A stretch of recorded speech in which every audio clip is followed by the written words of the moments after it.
Muda be we be 85, then only be 80 to 90. In Robertson, it's a one to come one you know Juma. That be our Juma Baba Ton. And it's all who Basabasa, one and especially a Christopher, a Christopher. One of problems, no one you're so far. One of no power. Who is I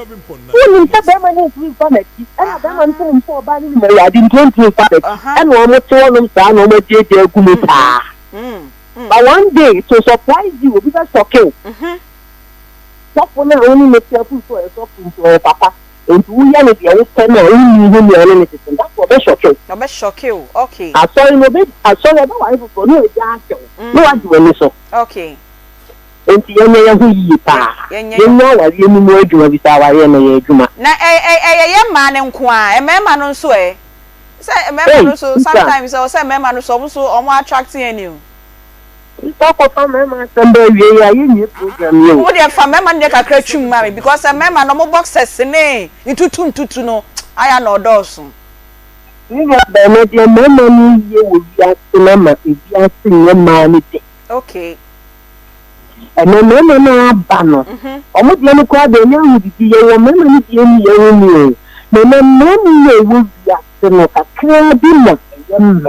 A young mamma. Only manner to 50%, 70, 80, 20. Oh, quite bad. And no, a man is a provider. Okay. The catch them is students and my money in our money within their Juma. Then my year, Juma next show of this energy planning. And I'm Papa Mutia. Okay. And it's too bad, yes, there will be other thing. You share the good and the Kalima, I'm not sure after the Papa and the one other Papa too. If it's a people who check this one on where they are new, not one point, you know, but taboo. And to Mamma need the honor, and when you nearly call the Mamma, you almost have any problems. I will be one more to Saban, won't head and sinister. Okay. Our problem no in marriage is provision for their wives and their children. And the leadership they have to lead by example. They don't do that. You do almost they bring so much on my worry. And Diana, I didn't defend the experiment. My wedding time the two and a quarter. Brown points me got another no more Sawari. Coffee. Oh, coffee. Coffee no push homework like young school kids, you know. So, Bano, yeah. Okay. Coffee an example for mama. Okay. Okay. Yo. Yeah, that's a Papa Perrier, Reverend Mrs. Amma Pokia Obin Bruce, lecturer. Ewo KSTU Kumasi Technical University and assign a minister in charge family life and children's church at Trinity Baptist Church Ewo Kumasi ya Reverend Mrs. ya that's pa me gidi say e man ye tie e mema no so ye tie sofo na ono so ope waist beats ne anklet ne nyama no ono so wetie e ma sesi homa okunu na so hwe said ye wo ye no e betwe akra e di akọ osro ahime mu ana Reverend ye that's pa emre pem no ye nim say ye benya wo studio ha say na ye di family life e ho enkomo. No problem, Madam Asipa. Yes, yeah, that's pa, yeah, that's it. Anty B. What do you mean? If you saw two anklets, say you are comfortable, say meka. Oh, I'm cool. You are cool. Societal impression and perception about a ma, a day anklets, a 2 or 9. We are then overcome its pressure. Anty B, me that say. The thing is, at my age, no, me show be as you. Okay. And I'm a kwada, and I want to be myself. Okay. Me person me feel say eno na me ya. E mama ho ofe no, e kwa animo. That is me. Okay. What I say, and me mo be asem nheda nyam asem sa. De odo me no, a wote ase no, obefa me say de me ye me ho na. No. And yes, I would do 2 hours. No. Available bia na say we California maybe. Anty B, if I'm available, obi culture or the anklet to na ya. E try say either say oye oba warefo and na say o serious relationship. And na obi so the to na ya try say or the life. Wo dey na life bo. Yes. Okay.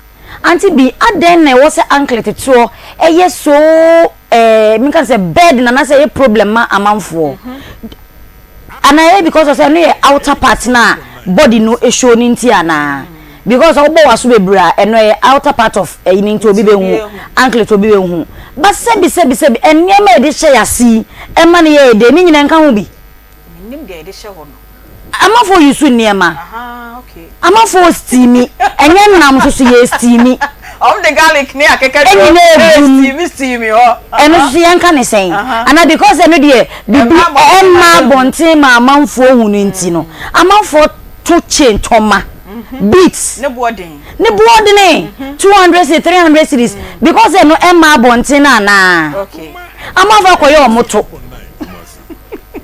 Emma Bontini into no. See you who say caps. I need. There be betima catch us call Jim ne by one chain no. Bibi enche say o jan on okoye and I know Emma Bontini. Am for so contact lens. Omu de yi tu omani so. Enu so yan kan say. Enti software dey ya okasa opese na yire. En fa bi nto ne nan. On fa anklet bi nto ne nan. Na onye makeup oni na sum no pierce mienu miensa no. Oh, ne say. Anty bi meni ne ya adwen. Ono ai ono e na o se ne yire sa na ope no. Enti mini problem if only say provide say ne yire e betimi ayede a. Onso obi wo ono mo a wo be ma ne pe but ono no mpe. Me that type no. Okay. What I say, enye bibia be ma pe ne wo sa wo ye ma no. Because say me bi wo ono mo a omo ye fe ne say staff only no owura ho. Nti sa be man de obeye bia e impress no but show ho sa ade na me ye no e be bo me body no anything na for problem em brain peduane de anti bi so what the ball if me nim say me hu say a problem o no me hu ni sa o sha se de ato na me ye center wo so okay wo de anklet e to na we nya nkofo bi ama o ma meka say na de wa ye na o send the wrong signal na yi na Nsem bebre oh metumi aka say nipa wo kan na me senior brother okay ba meka che ne say kofi baby ye du no ye wo de me so ye me de wanka hwe biem but minim say amanfo hwe obi a wo hwe bia ntimi ma manim be kan kire me o mu nyina aka wo mechi e ho so de ntina mechi tre no ye me back case yes I am back case Anty bi it's na we chi e tre na yes ye hwe say ye benya ye reverend kumchacha na ye ni onu nso edi nkomo e wo sa enkomo e ho na nansen ya ye ma me baako dina samwa enso be pass comment bi a graphic showbiz a publishing or say wives should slay for their husbands enye mpaibo enko a na wo say ye na no sa slay de sanka ne ye can slay ya negative connotation no debi slay na doso eno de like wa shekaba no watimi atwa ma wo hanyina wo mba mu nyina agu no slay no say na wo show ade de akye o debi say wo de obesi atwa na me de me pe o mi wiase say ube yiyi ni pedua no ho akwa ne de asisi won debi okay because eno later on ube nya hun sunsanso but say ma sha atare e very nice na me de anklet atomensa ana mabo maso e obi culture o e obi amamre wo de your mo culture na ye de no ukọ apa Easter amamre say oba be bona so krobofo say bi tomo mu didi agro kroboni fo so de tomo be hu balu yes na mamre and so was a kroboni bana so was obi address atu asomade bebre ayeyi a sometimes because say nipa kro no ofri hin okay rather than judging the person wrongly yo and your topic na ye discuss no ye say oba warefo ye nsenta no ona sofu maame nko ado asamwe efi ye sofu bi ho o se ono o ye sofu o pese na yire e di anklet etoto odbo na sum sanye makeup no wa ye na chese ohun ne yire ya no wu say me yire nie e na da so no aha ear piercing light makeup and woman looking sexy is not a sin slay it I am patron projected dina samwade no soma ye fa nka ho na ye nkonko yanim ye di kan any Reverend Mrs. Amapokuya Obin Bruce edi enkomo waka sanye wo say oba warefo oba wo ye sofu maame asafu maame usu usiesie wo ho ye betwa enkomo no so wo hwe ye na wutie ya enche ye be bie phone lines no na ye nyina ye sua de na ye kwa agbozo herbal clinic na yakwa akodi nkomo wo de mi hu de wakwa ba Obetumi akasa ma ho ato de ana topic na toso entoso ene fa yekwa agbozo Didi kan no mema tiefu nyina aha eye agbozo herbal clinic na awie yi masugusu a mutie yen agbozo herbal clinic clinic fufuro bia be piem ukuma ase di chemso you May 5 old health insurance junction so a na ewo yeni nkramofo masarachi no na edi nhwanimu na agbozo herbal clinic say no man has expiry date. No man has expiry date. Na agbozo herbal your number ni ekuma se be free 0553 41 77 52 0553 41 77 52 na your branches ni bi wo Accra yo Kwashiman na tema so your community 25 na agbozo herbal clinic yesa yade bebre na yade yesa ni bi erectile dysfunction say you can say erectile dysfunction berima no enya adwuma awu da form say team agbozo herbal clinic say kwakuma to you na no man has expiry date say awu say nkan hu ama manfo bebre awade egu ore na yire kude bia bisa ne be man nsore be man nso enimu se bi ese ono oba na eden ehiem na odi anya adwuma be da ma yire ni age agboze e ba clinic se kwa kuma tu yem na wabato wawale na emu nsema e basa no hwe na wasiesi ama afi yesa hwe premature ejaculation be ma odi boy ni a no wabesi e boy ni a no so enye utimine na yire na odi boy ni a Mr 3 seconds na waji agboze e ba clinic se kwa kuma tu yem na waba ya wadi chamso May 5 old health insurance junction so wa na yewo ya ni nkramofo masarachi no na edi nhwanimu oba frɛ yen 0553 41 77 52 0553 41 77 52 afɛ be ma bu onso ane be ma na fon ay kitikiti ay the pencil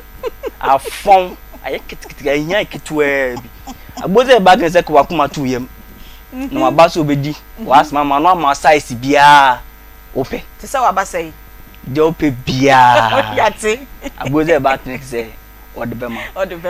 Etu a utie ya wo hawo yi frɛ yen 0553 41 77 52 0553 41 77 52 obu onso a watwetwe ne bema minua maame unmo bi watwetwe ne bema ka kyense wonyai obi watwetwe ne bema wo tie me awie bia mimi tu fu se jai emwa very much bema waye bonya premature ejaculation okay wotwetwe a wo de wa wotwetwe bema no wo start first na eche ba se wotwetwe ya kakra bia nche ne ba jim enti sa na enche sa na no ba hiem a wo be jim okay afi be duru mebi kura wo ba da ho se na afi ensole but wo dwere ne ma bia na bema na so ba wo dan nche a ensole ti se wotwetwe bema agbozo e ba clinic say jai okay your number ni 0553 41 77 52 0553 41 77 52 obu onso akoko koko na hanu afrifri no bebre sabi de to koko na afrifri wo jane nan ya ema moja nko a obu onso afrifri no gboze ba clinic say kwa kuma tuye okay na waba so behwe na koko afrifri ene koko a e ha no nyina wahwe na wa treat ama ho ato no anya wo fan ho die agbozo e ba clinic ye wodi chemso insurance junction May 5 one ye won ye number ni 0553 41 77 52 yanko biem 0553 41 77 52 ena obu onso wenya odi epua white odi epua amanka boni sebi ewo na se ti oni be mehia kwa wo mabio sebi be ma wontimi nka okwa na wo mabio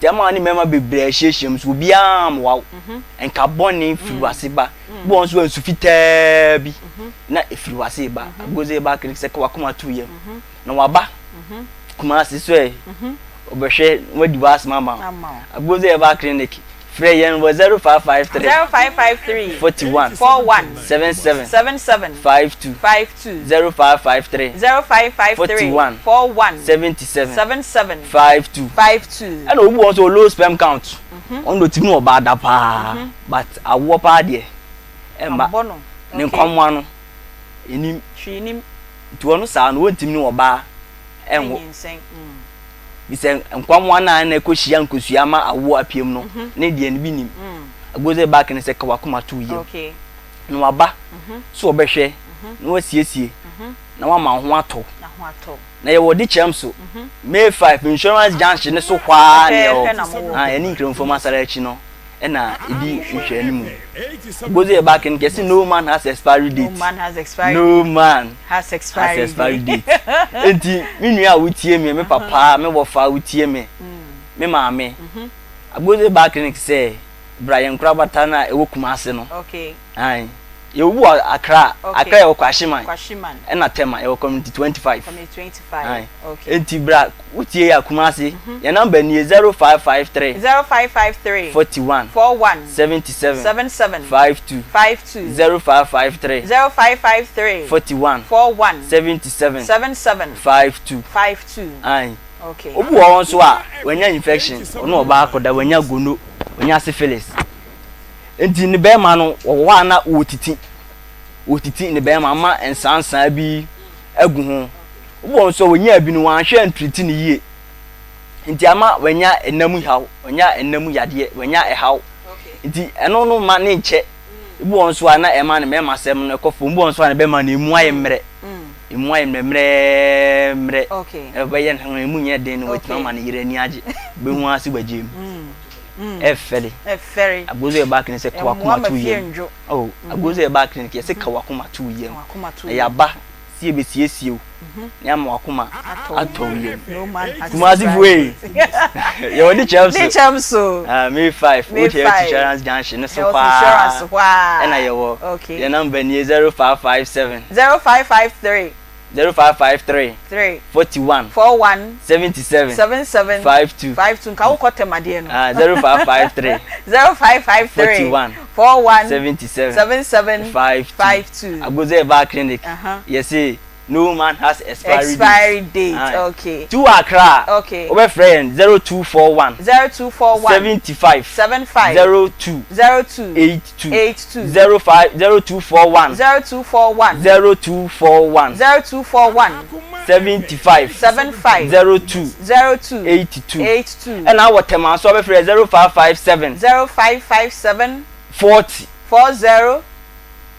26 96 0557 40 26 96 I tema so over friend yenti wo kuma say e wo Accra na sign what tema community 25 Agbozo herbal clinic ena omuni yen ebedi enkomo omo say no man has expiry date ampa no man has expiry date unwu ya o ma be ma ewu na eniji se me wo mlie Agbozo back in your machines okay your machines are oba edibesi siuso okay ni run series of tests ni ehu ade crop pot ya how ade crop pot ya ma mema sem no akofom okay tuba no ahye ne so all right so by the machines besi siuso na ya hwe ade crop pot ya wo ye da so pa Agbozo herbal clinic ena omoni yen ebedi enkomo na eye Akoma mu Nsem dwumadie ena ye di eye Akoma 87.9 ena Onua TV enso o hwe yen enche bia ye bekọ phone lines nenso na ye ne evangelist Dina Asamoa edi enkomo afasa enkomo ya ye di husa fei ena wodi wafidie no ato ha no ma enkomo ya di ene say ye mapa sofu bi o se ema omodi chain ene anklet eto omo 9 eye ne fe oma omo ye makeup light one eye ne fe ema oma bo oma sum mienu no hye nsumade mienu eye ne fe opese ne yiri eye bi na we eye Kristo som eye nyame som ehun komo na ye di ye ne ye maame sofu ba ko edi enkomo wa be kire na dwen enche ye ne evangelist Dina Asamoah bedi nkomo na ansa na no ye kɔ yaboafo ho ne agi omon krato kakra bi na yedi enkomo eye Power Specialist Herbal Hospital omo 2022 ya ena omunya hepatitis B of the year award no omo ena omo ensa ekan ye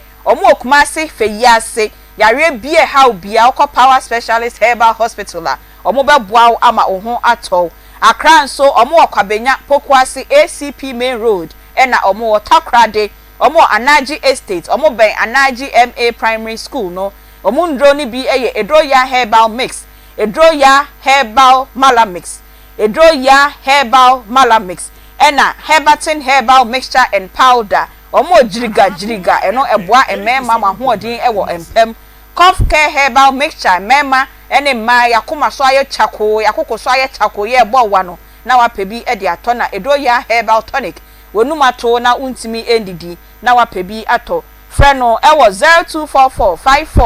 0244544420 020 0383831 Power Specialist Hospital na oni omo ending komo na omo show eye Akoma mu ensem dwumedie eba so adwada ekopim efiada ewo Akoma 87.9 ena eba so hweyen enso wo Onia TV enso omo 230 na omayi edi efri honom wo how wo amane kodanda bi etetew na wo pesa oni yen echa na wafre your production line 0530 507 849 na oni yen edi enkomo menya ne ntie se enche bia ye benya Reverend Kumchacha ewo ahoma ne so enti se yenya na ye ni bedi enkomo ni na yakọ Evangelist Dina Asamoah nso ho na ye ne ono nso edi nkomo ye toa yaboafo enkrato no so se Reverend Kumchacha ba ye no ebekọ akodi enkomo ye kọ Asanska University College of Design and Technology enne makasa obepama de dade bia obeye bia se wa ma professionalism amba mu anipa no oba won ba biem enne makeup kra enne omo die no ska omo gie no ni nyina because of say wako school no age ho certificate no age ho nimde enti Asanska omo ye fashion design technology jewelry design technology product design and entrepreneurship ena digital media and communication design July ya omo ye admissions uko school now we are omo degree diploma and access certificate enti fra omo ewo 0540124040 na one omo endi enkomo Asanska University College of Design and Technology na kope nimdie papa ne faye wedwuma oye ye ko Dank Herbal Complex Limited nso Dank Complex Care Limited ono nso enamu yare adie bebia obekọ na obenya wa yaresa eye Dank Herbal Complex Limited syphilis gonorrhea ene de keka ho nyina o de kọ danka obetu ase ade ama o wo mfidie papa wo ho no ma o de be hwe ni padua ni mu na ohu aboa poten a obetena ni padua ni mu na o de ho aduro e de ama o mo wo pachi Kumase o mo ben City Life Hybrid School ho e na o mo wo frɛ o mo e wo 0266 593330 0244 017556 na Dank Herbal Complex Limited omuntu wo yare ase emfa emmau had him drew hand many agise Covi organic tiger nut extra fine powder me say ya tadwi ya ema ya chechire na omodan nam ye na mo se dabi ye rekra ye nwi ni ye ye wi a ni approachire eyi ni nyina ni ato agu no so de wo se ewura ni padua ni mu na ye ho adwuma e de maye eno nti e na Covi organic tiger nut powder omo aye nuhu omanyam aye ne powder edi egu sachet mu eno ane se obeto wunya nsuo hye emu dide na wasabi edi egu mu se kan se koko se ye hausa koko se ye mori koko onya pan no bia wo de boso a wo na wo kon vitamins ahodo nyina ebi ewo vitamin A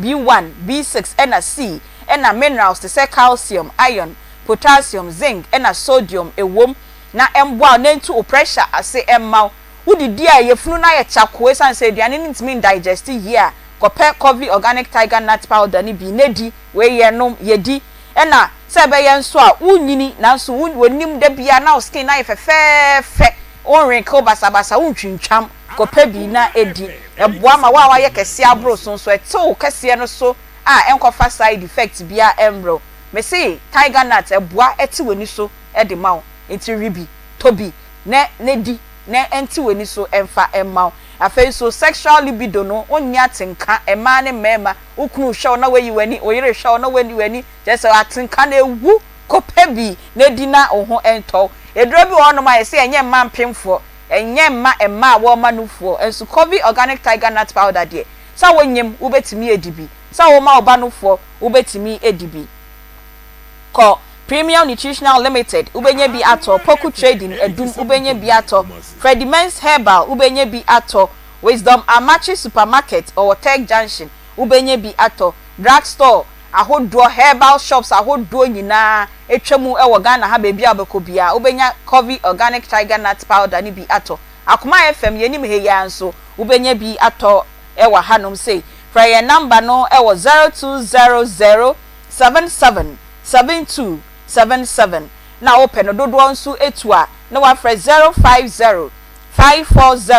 0505408662 na oni Coffee Organic Tiger Nut Powder endi enkomo na yakɔ Royal Homeopathic Clinic na wotwe awie me se kɔne massage o eye free wa ye adwuma fiti adwada kopi mefia da wa bre watena sesa na wo sen ha na wo fa wo di na ye mre we ye free massage de ohia ni 50 Ghana cedis pe a wo de call Royal Homeopathic Clinic e no de ye card no e no moju 50 Ghana cedis no wo wi a wo labs ahodo a wo ye diagnosis ahodo a wo ye ene massage ya ye ko massage wi ama adwada wo mra wadwuma so na wadwuma da ho clear no wetimi aye adwuma de aboa wo company e de aboa wo my Ghana koho Royal Homeopathic Clinic na omo nhwe wo nipadue mu emfama omo ye promotion enti 50 cedis pe na omo bejo no ma ye de abobɔ so nyina e de ama omo wo Etimeti Munich Junction e wo Kumasi ha Accra omo wo Madina Ashalebotwe e ho e na omo wo e na Techiman so omo wo Blue Cross omo ben Faith Baptist Church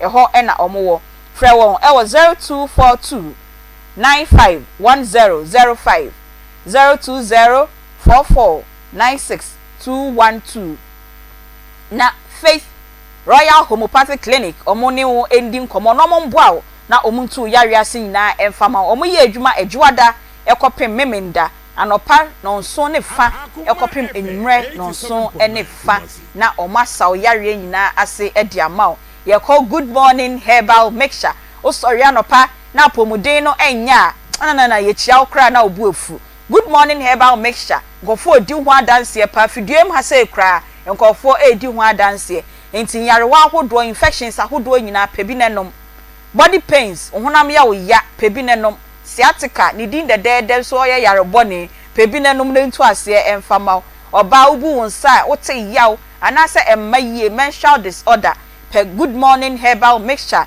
na ennom ento pressure so enso emfama eyema ye maame ne ye papa no ne ye nuanom a omo so omenya diabetes no ye friend doctor 3 days ono odnum ne dro na miensa pe na wehu se edro no eye ensenkyerene ewo woni padue mu frɛ no ewo 0246594117 0246594117 ena bebi abenya biato mo amwo abuase kwan no so ni adubiase ne bekwai no mo mfrɛ ana mo nkɔ for over the counter shop ono ewo atase enkwanta honorable sakode o watobiase market Mr. Kwaku Drugstore ono so ewo edubiase Mr. JB Drugstore owo Fumso ena Francis Mensa Herbal ono so ewo edubiase na kope Good Morning Herbal Mixture na eto na ye di nkomo no bidi kan ka say eye ye maame baako evangelist ye nyina ga na hawa wunim evangelist die na chese oye nga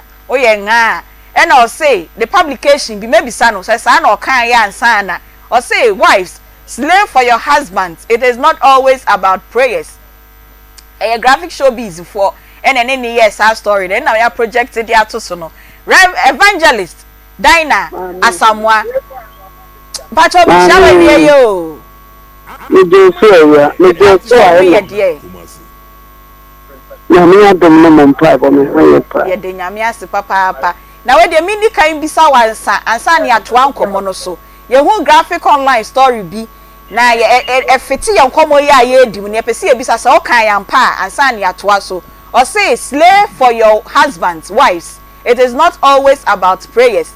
enti pacho wadaro man komo yi oni graphic fu edi nkomo bi saa eye da nyame asesa wagye atum edi amaye na evangelist edi e pa na obi beka say evangelist mu a wo si yen slay ene so Ghana how ka slay a na adwe na kodi ba bi kra o enti pacho kire mu kakra na yemra yen komo no so I say man is slay no and you can slay and I just say yeah the could not to be a fufro okay oh see you dear no more yeah fancy the anymore okay and you crease so soon you crease so soon no be kind na the piano no na me bi wa ya so me ti and me shata dey of here ko radio dey use no go yes atade so yes so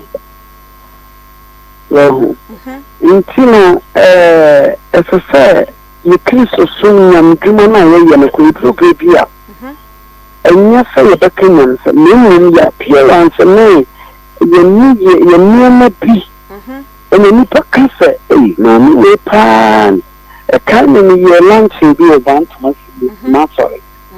Ma, oh, my baby, also so sad. You are better, I mean, I know, so no say, come here, let me preach you. If you say, you will sing a mate, or be shemmy. Namia be show. Yamia be shemmy. I, when it one also say, interest ya, I give me who am to be clear, as say, man, you people to Christianity. Okay. Because you're a Catholic Christian. Christian, no one. Christian, ya be. Okay. Into your many panel, who are now, Wakata will be said, Christian, now make us say, why you won't be bigger. And no man make a cancer as a mistake. Okay. You pay beer. Ghana titiri opinion ohu yefia na no so ye spiritual. Ohu yefia spiritual. We obi ye spiritual. Once you can so be holiness or your spiritual. And atade se. Atade no kan ho be. Once so esunu ban we ye mu no. And the church say ye kasa be free ye no aba. Ya brabo. Ye ni ye no. Eno no me hu se na me ye hu me. Ye he bibi after perform the 30. Also hu Peter ni Yohane no. Ye hu se no su na mata o papa he akwa so ni hu se ni Christ na na. Nka to what ya. Pacho Matias. Nti sile no ne se ye sile dia ko ji obi ko ye obi wo a na kenu no. Me for life. And the na me had you social media. I say me makeup on no. We are minimum terms with me young man who over casway baby 12 years. We could feel no could use our max in free wa and I'm on one max. We could use free wa and I'll be who and I'll be who you can you say so man so I'm over warriors so man. Oh, woman doing sacrifice. And natural man say, you or the African. I feel the roof your bawino. Was a man car and yawa. Now go find some big brother. Inking upon your son will call to Tonyama. Okay. Or you to young and coupon, keep your mates and say, no, my problem with you, baby. Miss Dammy, person is sorry, 11 bomb by you, so my that pain. When you take, nothing.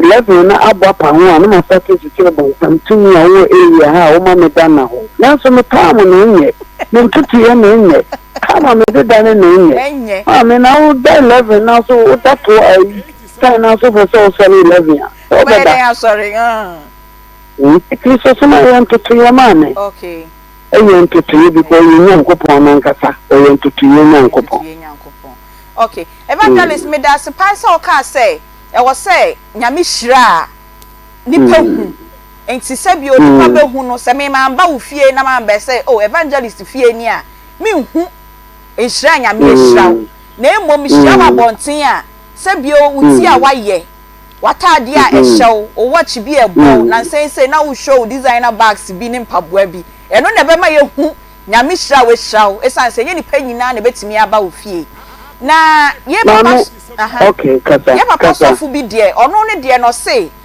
ohu emma a omode chain na to omonan na omaye makeup na omapie omaso a eye ne fe opesa nka na yire enye bi emma no nanso ye bu ni sa eye bone enti eno sa no ne bone no ene sen oh fair awari wo ba wo be wari a ni wari da by according to Bible ni na me nkonkon mu a ni adesua kakra ma sua no oba wo wari a community ni Kristo oba wo timi ku okay enti oni no fie anasa wo ye sofo ati so wo ye nyame ni pa wo ti na me asema ana ye wo ka Sofia no ono no e bia fa ne ma no na wo yi a ebe ma na ni aje ohumo enti fese wo fi ye ya wo nye no ko hu obi wa bonten no ko yes ehu so ni pa na yesa excuse me to say no me ni kodi na chi a wo na ma okuna fi ase ono o so for ko atere wo say ye de me pen me say na me pe enti so wo ye na bia so ebe fi na woni no Kristo sunan ka fa ya brabo tele na o bi say ye black so ni ade da bi o Kristo mi ye kan sira pa e bi nkanya eni se esuni ban bi na wom okay ubeti me film eno no doctor ntini nya hu adwuma obi ntini nya hu eye me na wo Paul say stop suroni apopo ahopopo ye wo kwati nya adwuma ye kan sira bi nkan wo Kristo mu a according to Revelation chapter 1 verse 3 no o fi sira ni bi wo tie nyankopon asem o kan kai na bi mu asem ye adwuma obi bia wo tini ye fitie no nyame asem no oni ni sira ba okay utade ni niama na ko ade papa ko because we nya atade no na bia wan fa kwampa so na ko nyaye nti atade ni wonya be tini de wakose prison by wo fanya me kwan so na nya hirawo na utini efiesie wo a nti Kristo mo no nsire di nkan se ni pa be sachra okay ade boni bia na wo mu anka doctor bi en ponto ni prison ma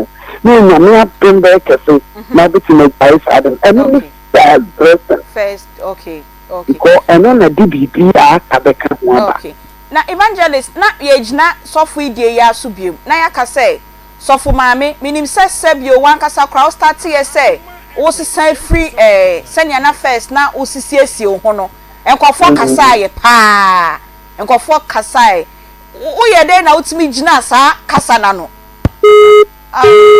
au evangelist dina samwa obesia bebiom na sa ho ne de so yi anoma me ne akosofo no de ne ho nom na ye ne no edi nkomo kasa opa na ne yire enye emfama no na ansa na evangelist ebesan aba ahoma no so biem no wo de me yenkwa ya boafo enkrato ho na yendi enkomo ewo mo ho na yebenya evangelist bi no abeyi sa akwashina no edi amaye ye ko 3p garlic mixture we ya garlic ya aye di ye na yechi edi egutuo mu aye ton etun yarewa bebre ase etun yarewa bebre pressure ebusi immune system emma uko fichira senia un fichire ko no enko yie ni nyina yawo ni ade a ewo mu no ni nyina onya 3p garlic mixture ebetu ase edi amaw o sugar level we sichire level ewo ni pedwem akosoro ede how bebre na ede bebre wa ye kese abroso a kopɛ 3p garlic mixture nennom sa wo kwadwonso sanka ye betina ha ye sha asese ye kasei na nipa kro da ho gina hodwonso ne mma de eba so ye pew keti bi na eba pebi wo yefunu aye kutu edi wanim pe 3p garlic mixture na entwu yem srade no na ema wo yem no enna ho na nye flat kakra krokrowa emfama o sha atade a na afatao wo benye bi e wo pharmacy ahodo nyina wo benye bi e wo Dani herbal Misty herbal Colinac herbal Apidank na Angelus ubenye bi ewo ho ato frep 3p garlic mixture ewo 0248 928824 na 020 100 0021 ne kope bi na eto yaka cha mu say 3p garlic mixture ewo to a ebomu etu ko shop na ko to bi na so to anom de ma no eye rubber de na enye eno enti evangelist asen about ahoma no so bio na ye ne evangelist ebewie kra evangelist na me ka say Ghana ha ye societal pressure no e ma ye nyama bebre ya ka ye pese ye o na nso suro de nipa be kanti time na wo sisa every senior na wo tade hyem nti also ma bi ka watade ni din chechre mi refin ka me boy na chochoro na wo sisa free mu na fe ye hu say evangelist we siesie no wa ye makeup wa shanity wo cha say ye hu sa we no sign na society no e kasa no ka ye ama wasen akochocho rose ni mu ye tiene say bibia ye nyini wo okay bibia ready eduma ya wo ye kra no wo safie no no sabi a wusie ne menya sa na so na wo nti bibia ye nyini wo okay na ye Christopher no Christopher binum awari egu ne fa ye wo mo a fa ye wo mo ifini so tini Emma Ukunu, a said you wouldn't say Ukunu and Mabontina, man, no, no, that be not any papa could reach it at a teaching be. I say Ukunu, woman who dear, or who dear, okay. And I want to know my dear official who started to sell by your food, money, and anything from my amount. Oh, now you know, my Christian 14 year man, and I'm for money 14 over commission as a coming to make an cocoa. Aboduku nti mecha ne koko na mtini wiki ya pendende e pasa u pe ku na ko se baby okay okay na tia na sema kakaka tin we am ken ne be ka sma hia ni marida nya mimi ndi enye o maka kura da sayan ka san knasi na uyo safumani a wo ni se aso wo da tomano o ma yire ni du baby at least we bian ka sa na no tenten so kiri mo yo so kama safumani bi o be hunu no ma yo so ti se ya ni no egu aware no ko baby okay so entiname ni bi bra nyame ma ni hu se Christopher ya konkon ye Christopher ya jensakra okay Christopher ya tene no okay ni hunu me tene eti ni honu me sachi ni bibi eti no o se hwehwe ma hini ne me tene ka me di ye no nti bi ka ho bia na ye me di no e se me fa na me ye me hwɛ de ni munyam na ni pabi no eti ni pa Christo yo ko bi ho no ma ni ko ye ko Italy da bi ko ye program ni apepo ana brother ba ko se ni va ba ko se mi na program o se ma ni bra mi ta dia mi okay oh line mu twitwitwi line mu twitwitwi nka evangelist na no ewia ma ye so line mu twitwitwi okay line mu twitwitwi but ye nyina ye tie ye maame evangelist Dina Asamoa ye ya yenim no yenim sene na first na ho fama esitie o si chocho rose na wa ro chocho rose na gu ho na tene ni de oguso obo nanso osiesie no ho etu ye sofo maame o ye oba awaware o ye maame awaware na otifie na o de oso be chocho rose na sa orege no twan yesutiri so so nko wo hyekra na ohu aye okuna akona enne yes aye ho yare pa musi ye yese ya na chese ye na ye Jezebel ukunu no so Jezebel fo ya no mudi omo achi ye Jezebel no wo fie ma ukunu ate na ukunu ntina wo nchen wo fie ho no ma me ko Dr. Mensa ho Dr. Mensa ma China wo ma enne ono ankasa o wa ha Dr. Mensa bia ko e no hoboko oh to brusi ga me ado hoboko akwa banso ya me de aburu ha so boko uni aba ma wa ye adwuma ni nyina dia ma so you me sweet to cry I got some kitchen o se me ye na mi shira so ma Pacho you ready yenko yo me da sipi de di kan ma me mfa sedama omo ayeti akoma dwumadi awie em se da bia metaka sa asemu se empenifo se du de den a na yesufre ye de se okofo edi gina akire pon so enti Dr. Mensa no obomidin a enya sem foforo bi eye ayalesa dwumadi na yedi se obi ayale agina boso epese gu na anim ase epese ku no enoma bebiri na Dr. Mensa ye ho adwuma na nsem de bibi foforo bi abebom eno de mehu se wukunu waka ho asem a na enenso mesesi su bi okay na maka ho asem kakra on se ka ye ken abrabo mu no nyame bo obi ase woni nyame wotimobra se won hwese ne ba bi nhuna ma ne wabrabom won tete na onkwa manem enti wabo obi a pepepe na emom no so wo ya so ode a na de nyame epese ba wo so na tene so ho enti yempanifo eka sasa ho asem se sasa bedi obi achi a na ma na brabo aye stand still obo bra na onkonanim enti maka ho asem se sasa ba bedi wachi a ye wo sasaduru ayi dwale e ma won so wote ohote enti mo a ma brabo aye stand still obo bra ohunanimu ni sika asem nyina afi wo ye bibia enye no Dr. Mensa se bra be dwale sasaduru u dwale sasaduru a ebe bo ma ono manyina ye na nsan kora de kumasefo mo ahwe ya enkrafo dwale sasaduru no kese che kumasefo na ne nyina ne se obi a person abrabo ohunu nanim yie no sanka ofo yi no wo mo na omo ni breye edwale saseduro no yie endi obi agitum se mede me ye Kristo ni te se de na e ma no da na samara ken se me ye Kristo ni endi mede me dwale haban bi enye ye ha na ka kire wo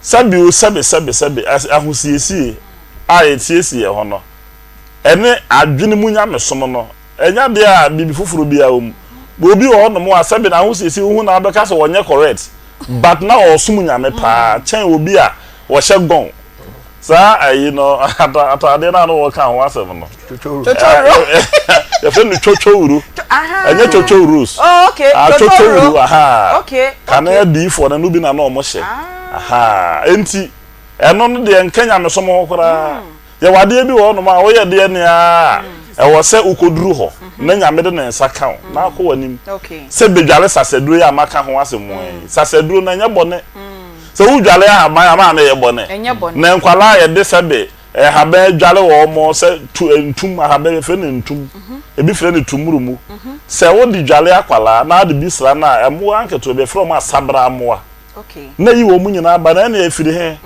so wo ye Kristo ni ukodwale wo basabra amoa dura ye de ayeden akwara bi wo beposa na nia na na nia ase yese ko na ode bomagu wachi aba na ye de bi isra na nia ase ene ekajikaji fra na de eno so firi he wo ye Kristo ni na nke no so na nkonto mira a wo potoma wo bedie ene sa no ma na awudi na no so firi he wo nye Kristo ni the make am patch wa get me point no enti se wo dwale ha ba anya mfom so woda okay ye mpanifo no mu dwale ya ma eduru bre bi na afi de obi wo no mokora mpa obi pia ohun said no nipa we nipa boni ni mompa mo no nko na nyame de tumi bia be wura no on said de sitie no eni sa wote ho na wo bobra pa no abra bo na stand still enkoyi uye bibia ase baby obi afa obekọ no nkwa ofa wa wo nkwa wate ahwekora o so odwale saseduru wa anye sa vate no ma bekwatia wo na maka se obi a se be wo kasa wonu mo bo obi a wo ba wa wo no kora wo no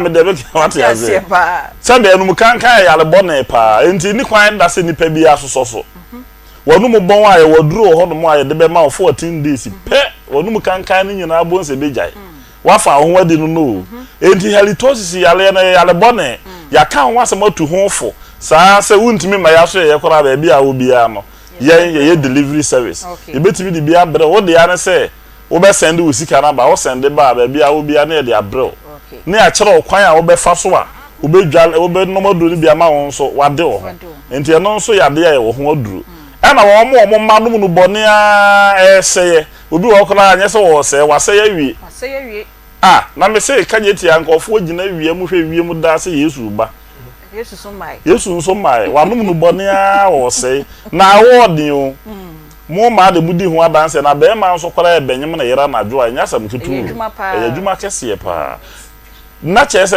brogu twante se ni nyina obeye bi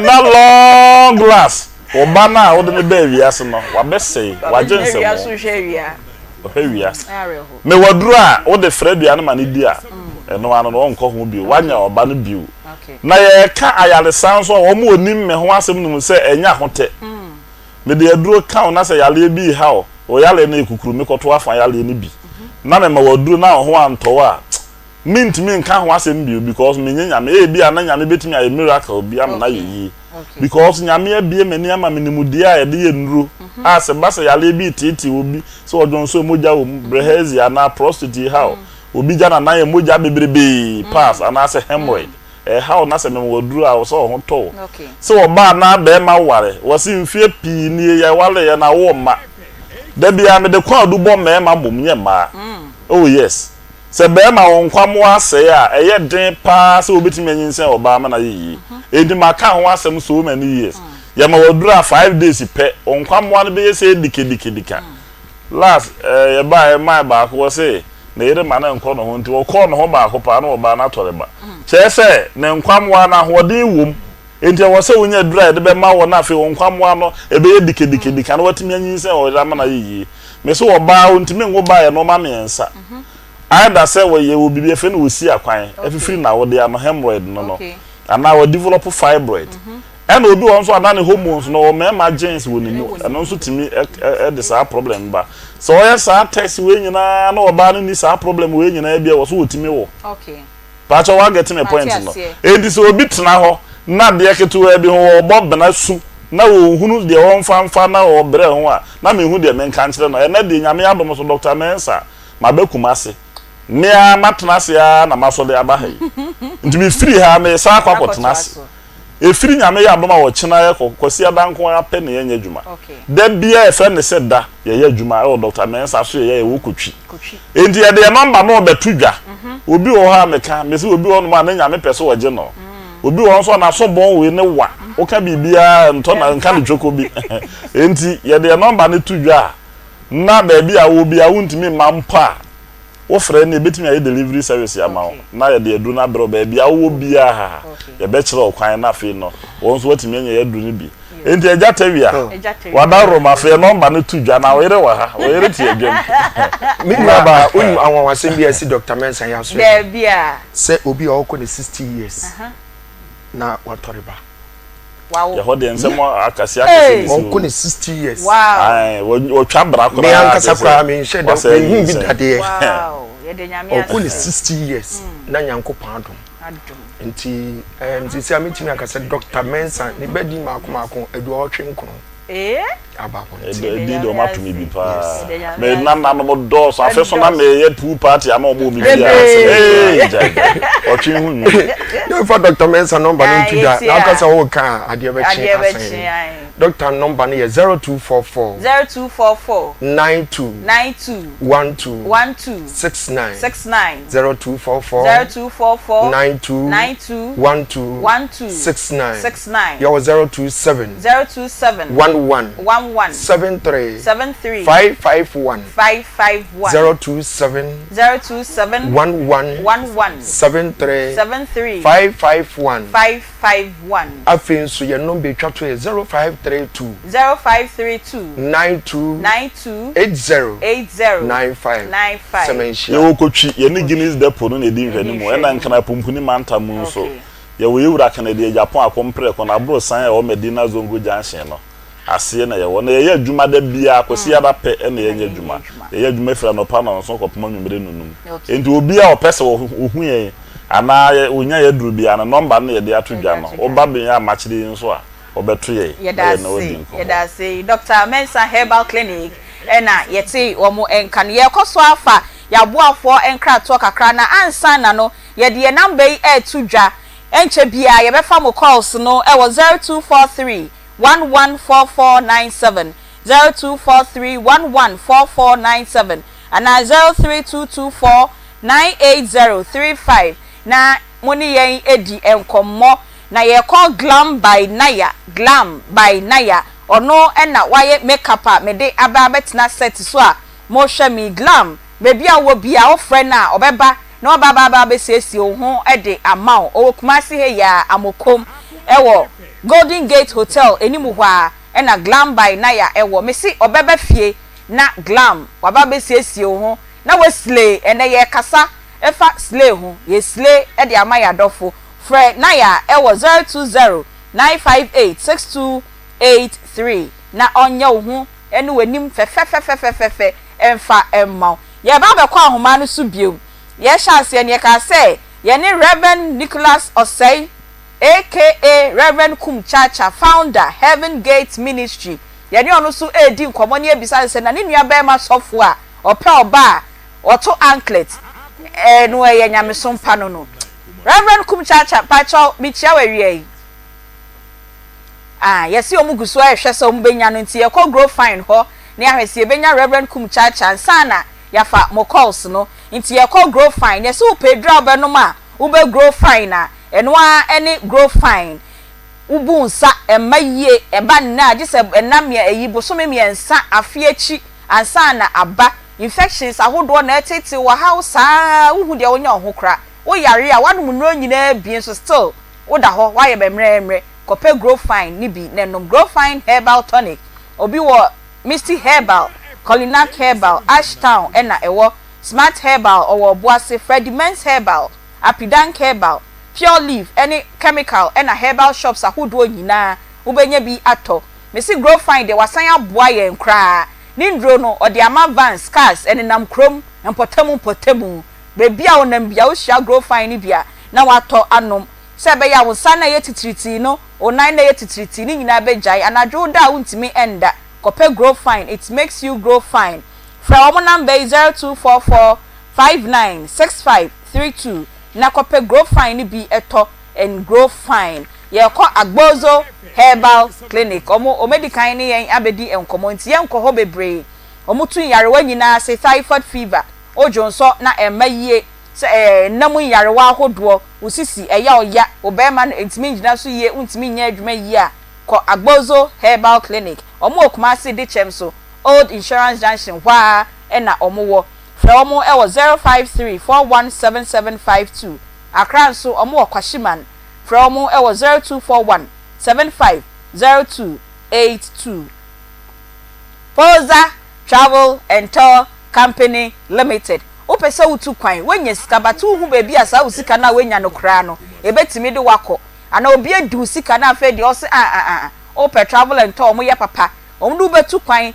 na wasuma adwowa Frepoza Travel and Tour Company Limited Ope ticket ato domestic international ukọ no ma ombe ya ma utu kwan bebi a ukoda kra wo dwendwe ho ehin na mekoda hotel papa be na mekoda nya hotel akofo akọwu wo dem honom ne de akọtoto ombe pe hotel papa e de wakọ na wakoda ma wasum adwo omo Amenase House opposite Matthias Junction Swami Magazine Kumasi omo sign ewo Kumasi KJT first floor Babet Shopping Center Morocco Adeshiman from omo ewo 020-521-5495 050-425-6360 na oni omo endi enkomo yekọ Caristic Ventures omo dro no eye Zahara Herbal Product bebi a obefa bia wo Ghana ha sei obenya bi ato ohonam ya oya untimi endidi enam yarewa sexual weakness uni atinka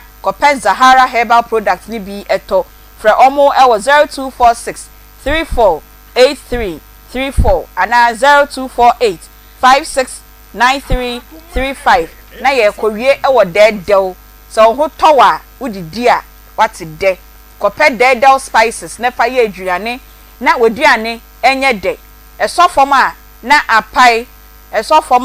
apai enti pedal spices na eto bebia obekọ bedwa bia obekọ bia obenya bia to omo nutmeg de wo ho omo curry de wo ho de de nua noodles wo ho nom de ye jollof de wo ho pedal spices or see taste day inside the aye natural spices ya na omo de aye from omo 0531105545 ye be kwa ahoma no so na ya fa calls no ye bom production yire no hu obom se ebenya Reverend Kum Chacha oboma na number na ye hwen oboma na number na ye hwen so eguso twan si ebenya no nansa na ebenya no ye fa mo calls no 0243114497 ye pe mema na mma ni nyina mema no oba no to chain wo ne 9 oye makeup eye wakono eye ofe wo pese oyiri ye bi na so usuro de eyi amansan ye do be ko ye do be to the public slaughterhouse ye be juja o sese ya ema no so nya ya nka be ye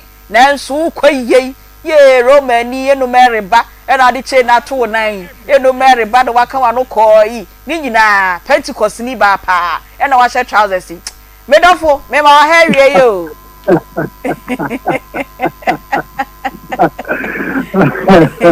Mama was straight. Ay, se yeah, bro. Do. Me no for talk as if he now di. Because you are cry, do you, patch you. Oh, sir. The teacher was a few I'm not okay. Anty, yeah, Bonnie. Namum. Oh, our baby, you say. You say, I'm under the blue. You're calling me, sister, bin. Oh, sir, that's my dinner. You're my editor, and nine. You say, you can't say be more member. That's no friend of me, Bobby. Almost that's my degree. Okay. How would the Yama to two Mona? Also, South of Winter, be a Christian, be a Muslim, be a other. But if you can say, and if you end for being quiet. And she even young and Casa Ghana for Crano, personal pony, easier for my teacher, she could be somewhere near Pia Asher, Mosha, a dear ingredient and a power, more real, more powerful for my own now. Canina, because Rebecca said from Fubi, now Rebecca could be Sarina, what share. As you say, if you hear and I say, but then you won't get this place. Someone and I say, you are the hospital. Never pieces somewhere. You can't say, yes, it's him. If you are a Sunday, and I'm a can, and I'm one casa. You are Bonnie, one of Mutina or Casa.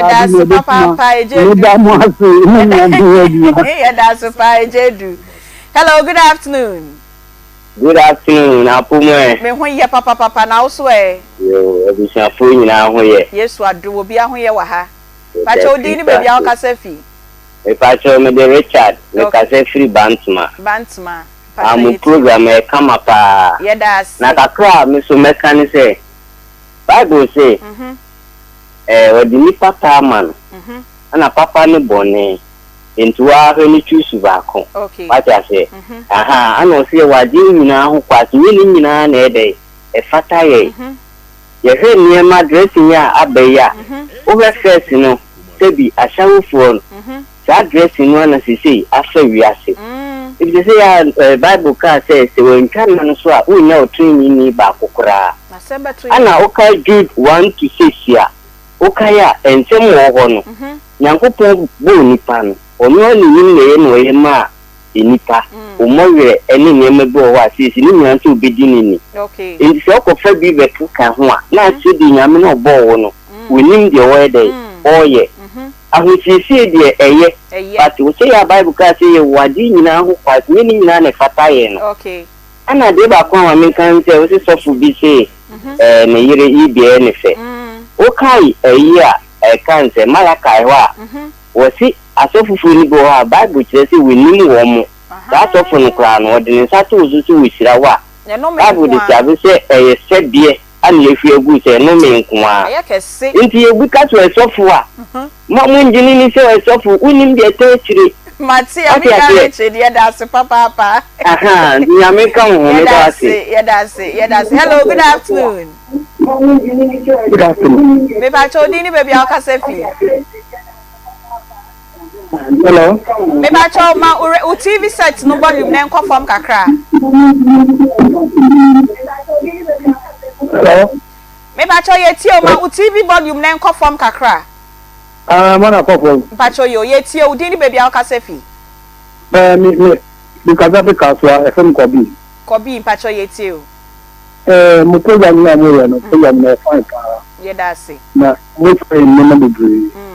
But I come into the fact time ni sa be bia mi tete pa but me no be hono ma me to me understand no you know mo be bre concerning awade any say betna abo brano o Kristo but obi no hono ma worry that okay mo ko fa no program no so a na program na aye de o be ka se me so ye ka bia no obi ho fa nya me so mo kwa no so de no bra bo na wo ye na first one is say dama Akoma mo bo no ba esi ni sem de bro ka ni tia ase de wa condemn de bro abeti ho no a wo sa ase no condemn no so obi ni se sa condemnation ni en fa ye be so you know bi se no no sa ye no e tru ko ko say and yeah oh the start of the brain okay so hono so mo say mo ba say the program no so mo study ni pa mo ni pa no ni je le green okay ni fie no ti say yo yate papa ye nua be ma ye da se ne wo so adwen kire hello good afternoon me pacho di ni baby akasefi me pacho from Clinton akasefi tema Clinton tema pacho yeti o me pacho na mo ka bibia fa oba ode entono ai so ahosiesie me pacho na me pacho me ko se eno ye boni oba de funa ode kawa etuno ba ko a enye boni de emanye boni a Bible mention bi ni obedi ani joman for Israel from Jezebel meaning say right there na ono na o se oboni na so de kawa se na so ni sa na na bibi enti se onantia o so ema ekati se oba kwa obi ni se o so mesi ena ba but se oba o dress na de kawa ba ko to na enye boni na Kristo okay it means like me to me that said before Ghana no the man asoro no me say asofo no e chere kwanta no o ma asoro na ko gite bi bia e boni na Kristo ene boni o the good ene dine no here the other sha fa say en kan no o say fan say okay e be ba yo no be but o so many go so ade dey too much bia yo pacho ye da say papa ye nua be ma hello good afternoon. Good afternoon. Pacho di ni baby akasefi. Hello. Pacho mi tie o. Arafat dan Kambari. Arafat dan Kambari. Pacho yeti o kasefi hin. Me kasefi Western North. Western North. Strano ye da se. Pacho yeti o kasa. Me kasa me kan me say. I'm say ma kan sem de na ma che nyama de nyama na mo che no ebi amamre kwan so na be juice the place tiki in so ntinu influence si amemu ayo no a ye compare na so mu a na compare to dia yemi asofofo na chi okay because one thing na ebia asofo na asofoma na ni edi o ma chi bi na so na share Bible no a obayira yo ya da sie nya be ma Arafat 0243114497 hello good afternoon.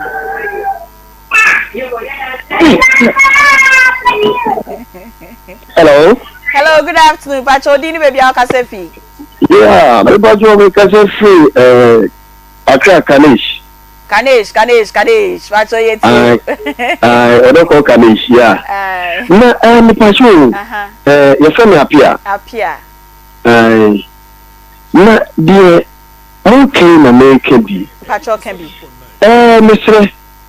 Enema eko so na ni so for corona o se senka uma le yerde cheto na nine na ko se bo bo na so ni kura ka ni beje ho ya unu se enema ni yemi ena danso ewo wiase ni ho eni Kristo ni ho okay now maybe me yoba ma bonu maso be for na meba obi free club na so on so ba o so abone na sum for no ba chi da me sum na me oba o na o so chi obi so a o free club o so ba chi da na ya difference e be kire ni say chi difference bi ni ya pe mo ka se Kristo ni na dress oh dress mo bi oba fe tutu ya ho fe se be me be me ntimi ni je ho me kan che so ba wo fe na se do ye me yira me be do obi bi adi titi ni su bia she ni mo yam amen when you do ko mi fe anything you want to make us come alive come but obi ho a obi sino na wo ba no wo hia na me ma no someone me pa chow me so ya be se be attack ye ma me no na ye pe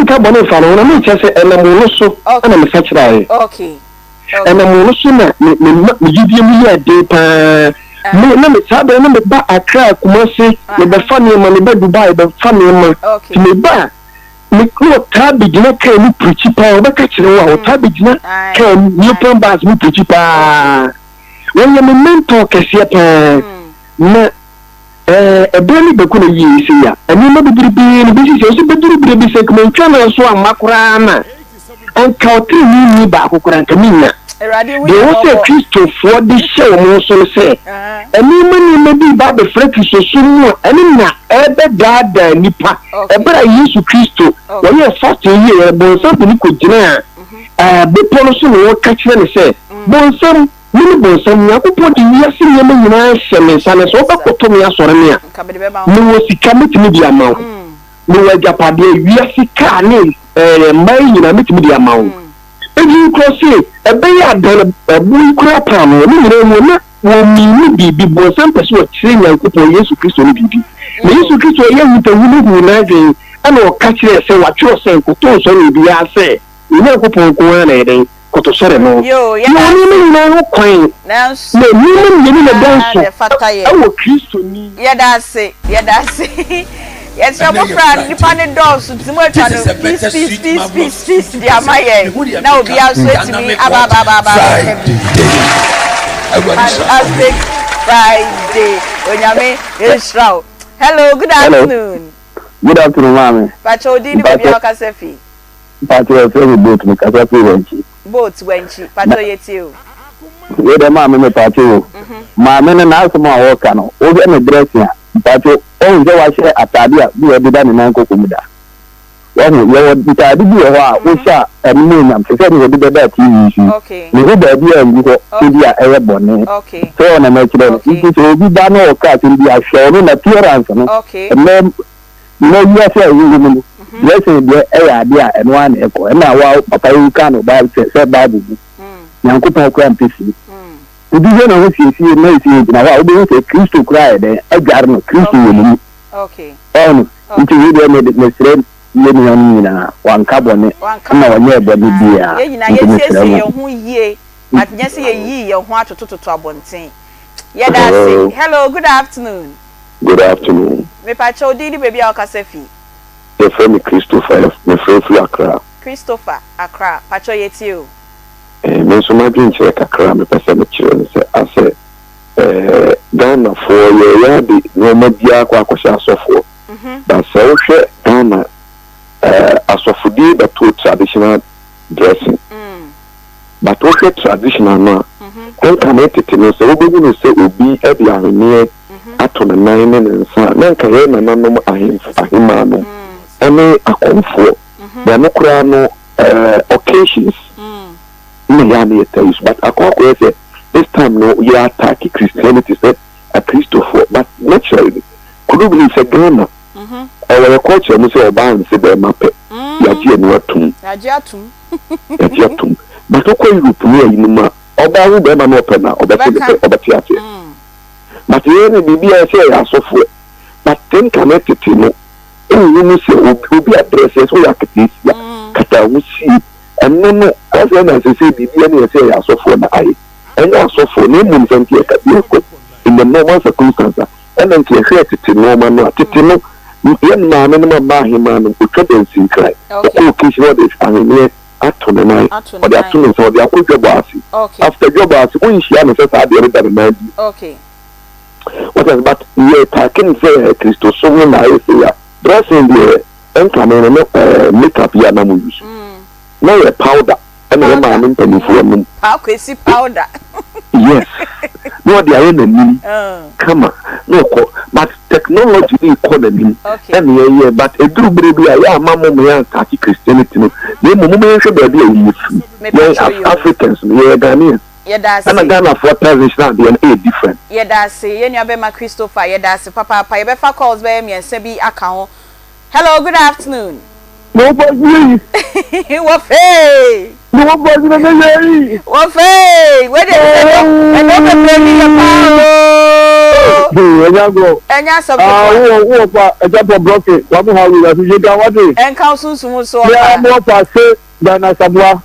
Ebe na ko po e to to be to ngure so wa de amen wọ́n di ẹ̀wọ́ bua ṣe wọ́n bá sí wọ́n bui wọ́n bui na wọ́n bá sí wọ́n fà ṣe mi de ẹ̀ma náà ọmọ dírẹ́sì nù mi de ẹ̀ma ní jẹ hun ṣọ́ọ̀hún decoration decoration ẹnu a ṣọ́ọ̀hún ìjọba bá wẹ̀ mi de ẹ̀dá mi ṣe àgbẹ̀ mi ìjà àti pàdé ṣùgbọ́n kí o wà sí ẹ̀ṣẹ̀ kọ́ ọ́ ní wọ́n dé àtúnadé ẹ̀ṣẹ̀ ní fún mi ṣọ́ọ̀hún na so no me said that some one me said that ko kan ye ha 7 so was up one meeting e ti bi de mo wo je se me ya ni se wo ye gidi ni na so o pe bravo na mo ko wale se wo bia e se wala so aya ye mo ni na ko me se wo bu ye bu wodi awa wale ni sa marum na bo ntino wo mo ye mu wodi awa wale ni o me ye mu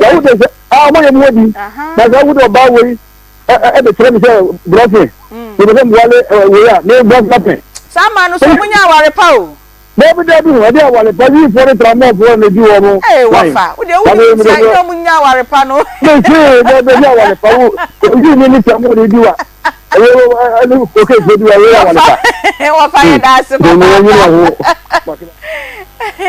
hello good afternoon good afternoon if I told you baby aka sefi your friend na dia dem ka sefi abo Abuja na dia de na ho ye de adom ho dia de wa te oba ahema ho dia de be da se dia de na bi ni e ka no he ohema he ye mo kan nyina no won ade obi e ka no obi ana obi kura ba wo ti we Christopher ni wiasefo e wiasefo wo hene fa ana Christopher wo hene fa ye nyina ye ti wiase woni ya abeye no ana ba mi ehuru ba bi awo okay e wiase ni nyina wo na aka ta Christopher ni wiasefo de a wo Christopher wo mo ba bi ti ye ti wiase mu oba he man ti da bia me ka ta ke ye nya Bible ni to wo ka Daniela o ti be duru mle bi no nimdie be doso eti computer e prophecy ye fato he eyemdie nimdie kwa so watena to wo huru se ade we o de ba ne ho a e be fata fine enye bone ade ye bone ni so be ya ade atia wunua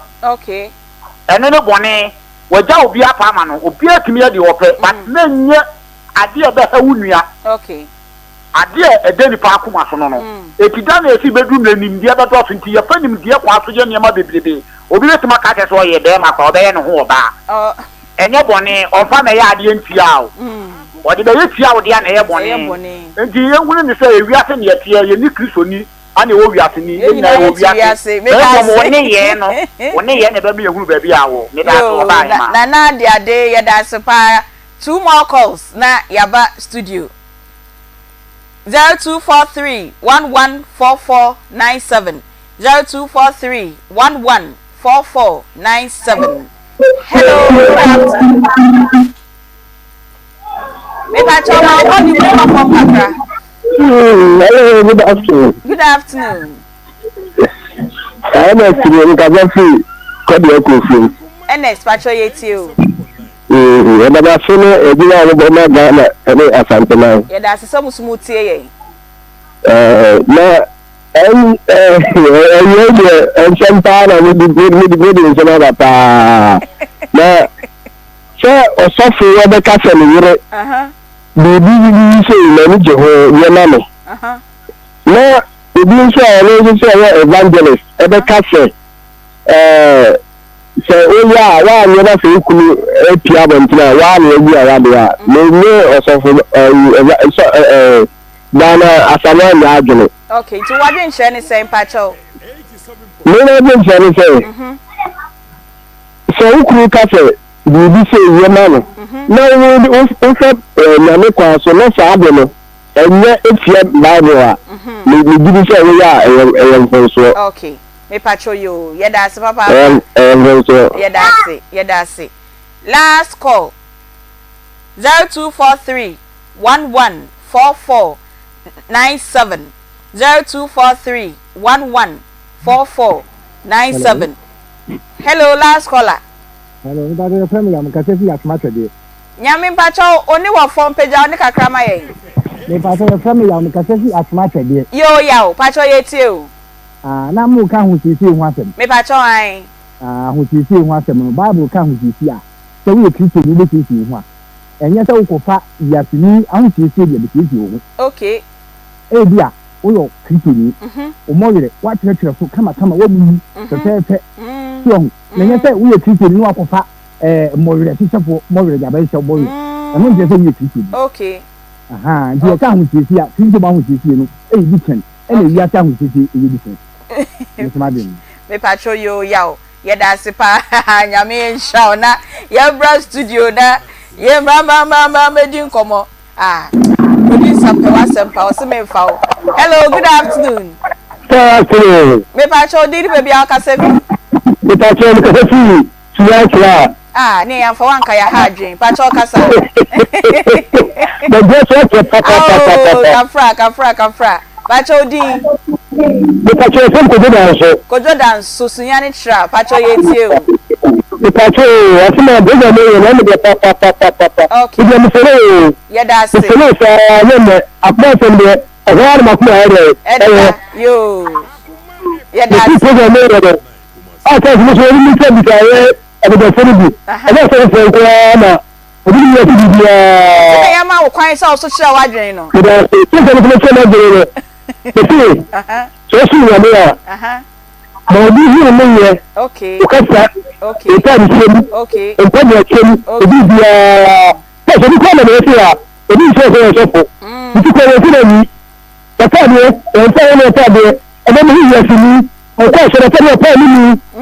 Mo ni pa mo a no ti. Ei. Ni yi asini e. Baba so ke ni ebe. Ebe dem pa. Ebe dem ma. Dem so dem ma. Ebe ko so. Ebe ko so mo le. Ebe mo yi ya. Ebe ni so ni da ko ka ni. Ebi nse fese da la ko ka ko ko me da ko ka ko bi se ka do ebi yo e me bi se in it makes them the dia ka dia e me se me bi e me ye da se ko swa na tie ye why ye da se me show ye studio da ni reverend sia apai life e be bo kobo reverend just say Unia Sophie. Hello, good afternoon. Afternoon, Ara. Me pacho dini baby akasefi. Ya very Simon, the traffic kumase. Simon pacho yete o. Na me onshramu. Onshramu nso. Na me de topic no pa. Ye da se. Na me pese yan cancer trouble with Colossians 2:16. Like I be clear. Religious is different from salvation pattern. Okay. So you Christo sumwa you be any about religion, a way of living. And today na mama you Christo ni. Why you say you dream na the person is saying go say you want no na dream what you program e na the answer is no. That program on Yankopon dey nipa what they see higher the mind. And the consequence is there. And the no more be a move for our day. Dear own, dear what they show home. Every Sunday, woman and run over the mass of a shadow. the original, no, and now the original is here. Okay. The body of Christ. Okay. Christ is the offer at the American Castle. Okay. And then I will be the salvation will be a man. And then I make a service or so we are on fire. It's good. That is a good living life. Okay. I know just I know a guarantee to heaven. And a guarantee to heaven. So yeah, that's in your shop. If I call be a biome na Yembra studio production, if I call be a biome na Yembra studio. Reverend see her pie life. Wadaromo. They yeshe. They dey yehu. They medike come eni echi. They dey aka mami. Ene dem be course ra himem. Oh, onze ya kan yema bi wo ho a. Bible kan asem. Ose emma. Muntie mu awofo asem ewe Awurade mu. Okay. So atiase. Saa na eyere no monso muntie mu awofo asem ewe Awurade mu. Edina se obi eye me mefa na se mikuno. Na asema oka no enye Awurade mu a. Eni se mefa. Saa na obi nso ye me maame. Na se asema oka no enye Awurade mu a, awase metotwene baabi. Na me ye di onyame asem ye den eka. So entino ohwa utimu se enema ekoso no enhyeda nkoyi because me nhunu senti a niema bi wo ha asayen asofo na nkasa no ye be support sa niema no. Okay. So nipa no oya sofo aye no nipa afre course yi dodo na no ekasetia. So na ofo asa asem no so a enhyeda nyeden enkoyi. So ana ohwa enne first no na nko obi dress ya pada ne ade a ye de twi yanim ye kura no me kai time na ye ko GVC PSC etwa anwoma ye ko ho ama ye de ne nwom ko no pada ne ye de bo wanim ye de bo wanim a oba TV no so a excellent but enne efunu pada yi sofu no kura ya ba kope efunu pada ye maidi ye umanimi wunnim na o hye white na akobam ne se wom watade asaji so ko fi so enkoye shaking wom road the road is 40 so and so dey am say am fe there be me say no say obi hu ye me fa won say o ka asem bi say anka okohia oba bia ana okohia nipa bia o say odi kan kura ma no hohoro nanim dinosaur mo le kan very good pa okay because and the money bi wo ha omonye kokko but hu na picture social media why broni wadane broni okay but hu na onhoro saade ni mfiri ho no na just atia faso okay enkoye so ntino de me pesa me kana se yetie nyame asem ne edi so a eno ene betima boa amo abrabo ayinhira okay so Paul ka asem bi o se entimamu mamo ahyehyede anya honam famu de ya ka honam famu de ya enesen so se bia na oni pakro onye Kristo ni am ni problem but say we are suffer pa na o ka kire wo yire se fa che to nan bobo wo hwenim wasum bono be 10 enkoyi so ata se oba no kura hunu se asem na ni kunu no ka no emfire Awurade mu enti woni ni kunu na anya den anya adwene eti no de me pesa me ka na se ebetie Awurade asem ni adi so ni Awurade apede a eno ena beboa wo amu abrabo adane ayinhira yo Reverend Fayewie wa search na Awurade adomo a ochena okay memenda Saturday na ye pe ba bi a ye ka cancer and pa se uduru ho a ye misa wo ho asem na oba na mea nkasa me ka wo ho asem a kire wo a eye Kumasi airport runabout okay eye King's College and King's International School metena se from anopa 4 o'clock na mapon awia 12 o'clock okay wadie bi na ayera unhuno menko police station obre aso se aware ne kwan asi nya fe na obe dressing hunhun bia de akwakopeku no bra na menkyere oba bia okuno wo ye adwuma bi adwuma no nya wadwuma no brana menkyerɛw adwuma oya ebeboa asedan kanyame se me hode onyame tumi eye adwuma awrade ya domo a ena anwumre yi eye 9 o'clock mekasa ewa Akoma FM ha okay ana Saturday anwumre 9 o'clock mekasa ewa Akoma FM ha eye menua ba bia na oyare HIV a wako hospital for 15 years na ni nipadua yi apro awrade afa me so agye no me pese obi anti adanse ye ni bi enti me to nsafre obi bia se wo ba no wo behunu se eho na oba no wonye mistake eho problems last stop enti me hwe wanim awrade ya adom a ochena anopa Kumasi airport runabout Kings College eye anopa 4 o'clock edibisi awia 12 na oba ade bia edi wunya no say spirit bi na awaro me de ade na echi wade beka no fa me number is here eye 0244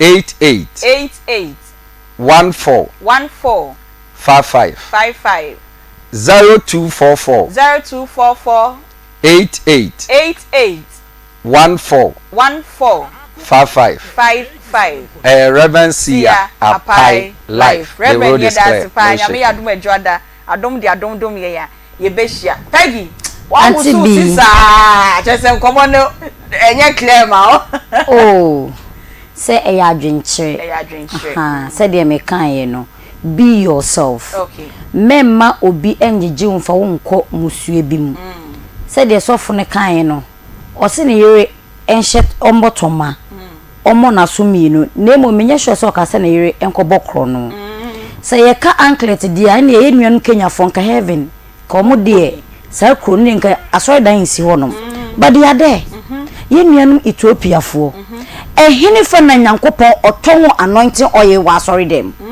eno enye bone obi ebu o maten first na Nyanko omo na omukokọ fense nam Kenya mesem no na omo cha ponko so na ebi nam fom na so fofo tikem technology aba okay na omo bo omo nsem etori so ye de ya no ene tonyum keke ene kwa so dem ko fe so futimi gina pulpit so ka se yenye ntotombo ne fa nkoto ye fa ne sen entwene eba critical so for say sisi san twene ni nyina enso onwe fi se asoroma ne to collection afode first na yebo afode ene okwa asori dem a yetimi ba afode ma ne bro so eno enye bone ana na why no Kristo ni why na wo say ono ye gidini so obi a shata de tentene baby ebia na japi na ye ne nan okay na okata so ene ebia na okata so ebia na kotwa bi ewo no ho ene won peso bi obi so ono disguise no ho say be ye hu nipa wo den wo ye me nyi ntumi say atade tentene ana de be obi si address na cheso ye Kristo ni o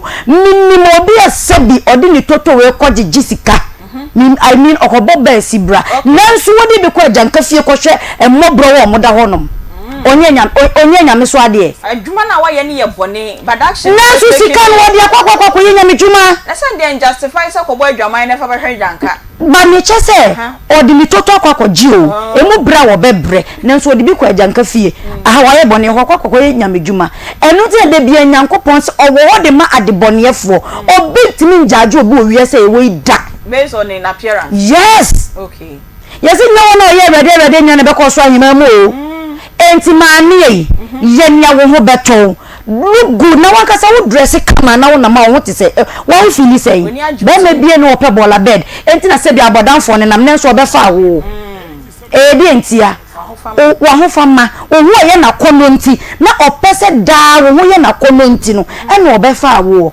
na oba adan na wo so ti ma otinwi ye se nchechera daddy okay I was so look good me say oba say ye mpenatwe say ya aware okwa ho ja legacy bi to ho no de biane abodi okay say ye wonsa no a e wo say ebo e ye wo dress na e wo say ebo se bi e ye wakosu akuma na e wo say wutimi de $1 to ai e wo say suko ko okay di honni okay na ya anklet ni ho awon nyina no sebi Anty B asia won so kan wo asia eso kan ho suban eso so kan ho fe no bi okay obato anklet na so suban nya enya fine wonim de we si ni be makasa wonim we si krokro be ma enya fine enti be bia ni ho a me say anklet to obi de obi si be dress e chese nipa kon okobo nsem gem enye fa na ye choye nyame wanye se ye nyina wo boye se ne seso sebi enti na nyankopon no hye mpaboa